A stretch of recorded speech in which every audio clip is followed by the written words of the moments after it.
Okay, good evening. We're back with Deuteronomy chapter 31. Joshua becomes Israel's leader. When Moses had finished saying these things to all the people of Israel, he said, I am now 120 years old and am no longer able to lead you. The Lord has told me that I will not cross the Jordan River, but the Lord your God himself will cross over ahead of you. He will destroy the nations living there, and you will take possession of their land. Joshua is your new leader, and he will go with you just as the Lord promised. The Lord will destroy the nations living in the land, just as he destroyed Sihon and Og, the kings of the Amorites. The Lord will hand over to you the people who live there, and you will deal with them as I have commanded you. Be strong and courageous. Do not be afraid of them. The Lord your God will go ahead of you. He will never fail you nor forsake you. Then Moses called for Joshua, and as all Israel watched, he said to him, Be strong and courageous, for you will lead these people into the land that the Lord swore to give their ancestors. You are the one who will deliver it to them as their inheritance. So do not be afraid or discouraged, for the Lord is the one who goes before you. He will be with you. He will neither fail you nor forsake you. Public reading of the law. So Moses wrote down this law and gave it to the priests who carried the ark of the Lord's covenant and the leaders of Israel. Then Moses gave them this command, and at the end of every 7th year, the year of release during the festival of shelters, you must read this law to all the people of Israel when they assemble before the Lord your God at the place he chooses. Call them all together, men and women, children and the foreigners living in your towns, so they may listen and learn to fear the Lord your God and carefully obey all the terms of this law. Do this so that your children who have not known these laws will hear them and will learn to fear the Lord your God. Do this as long as you live in the land you are crossing the Jordan River to occupy. Israel's disobedience predicted. Excuse me. Then the Lord said to Moses, The time has come for you to die. Call Joshua, and tell him, take him with you to the tabernacle, and I will commission him there. So Moses and Joshua went and presented themselves at the tabernacle, and the Lord appeared to them in a pillar of cloud at the entrance to the sacred tent. The Lord said to Moses, You are about to die and join your ancestors. After you are gone, these people will begin worshipping foreign gods, the gods of the land where they are going. They will abandon me and break the covenant I have made with them. Then my anger will blaze forth against them. I will abandon them, hiding my face from them, and they will be destroyed. Trouble will come down on them, so that they will say, These disasters have come because God is no longer among us. At that time, I will hide my face from them on account of all the sins they have committed by worshipping other gods. Now write down the words of this song and teach it to the people of Israel. Teach them to sing it, so it may serve as witness against them. For I will bring them into the land I swore to give their ancestors, a land flowing with milk and honey. There they will become prosperous. They will eat all the food they want and become well nourished. Then they will begin to worship other gods, and they will despise me and break my covenant. Then great disasters will come on them, and this song will stand as evidence against them, for it will never be forgotten by their descendants. I know what these people are like, even before they have entered the land I swore to give them. So that day Moses wrote down the words of the song and taught it to the Israelites. Then the Lord commissioned Joshua, son of Nun, with these words, Be strong and courageous. You must bring the people of Israel into the land I swore to give them. I will be with you.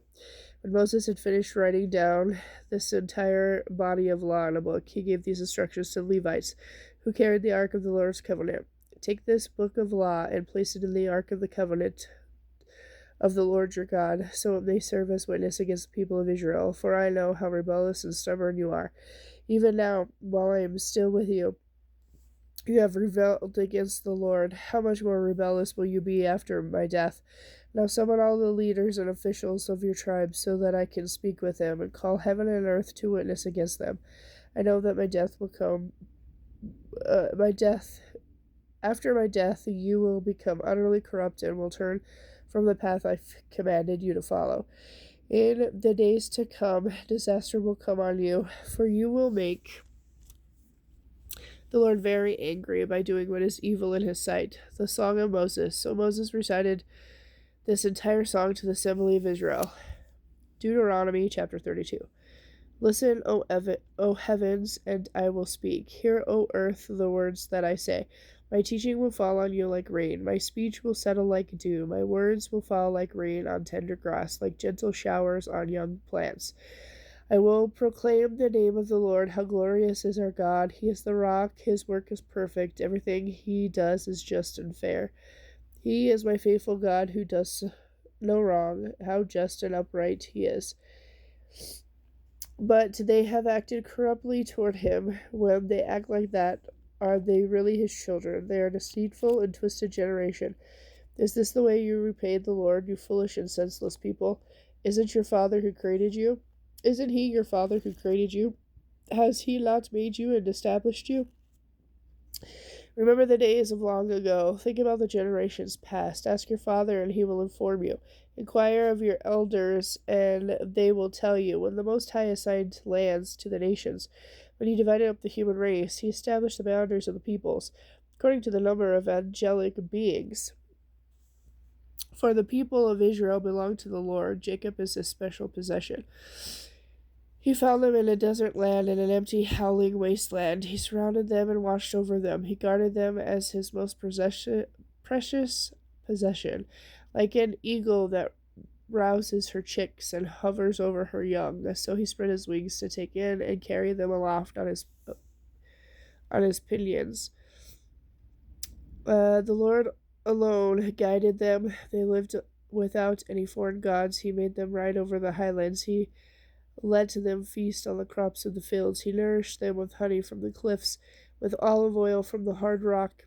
He fed them curds from the herd and milk from the flock, together with the fat lambs and goats. He gave them choice rams and goats from Bashan, together with the choicest wheat. He drank the finest wine made from the juice of grapes, but Israel soon became fat and unruly.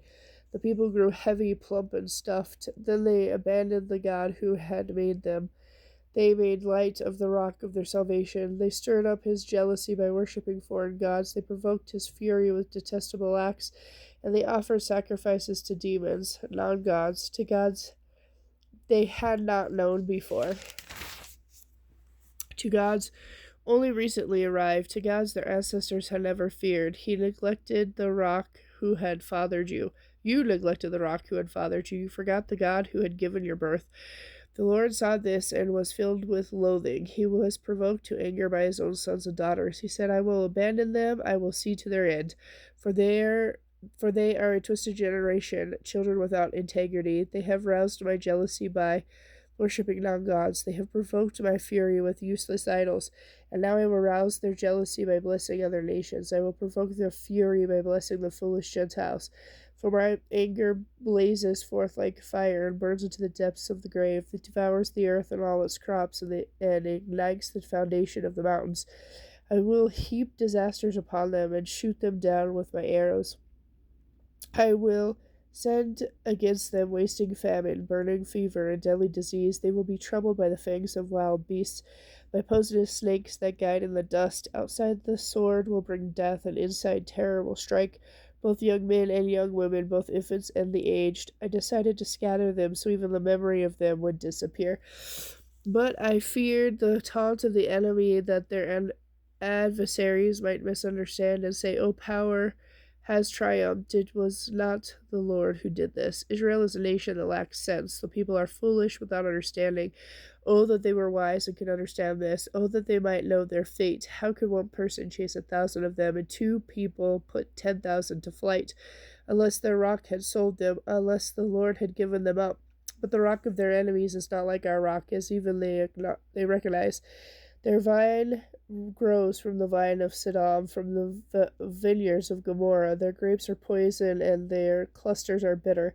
Their wine is the venom of snakes, the deadly poison of vipers. I am storing up these things, sealing them away with my treasury. I will take vengeance. I will repay those who deserve it. In due time, their fleet will slip. Their day of disaster will arrive, and their destiny will overtake them.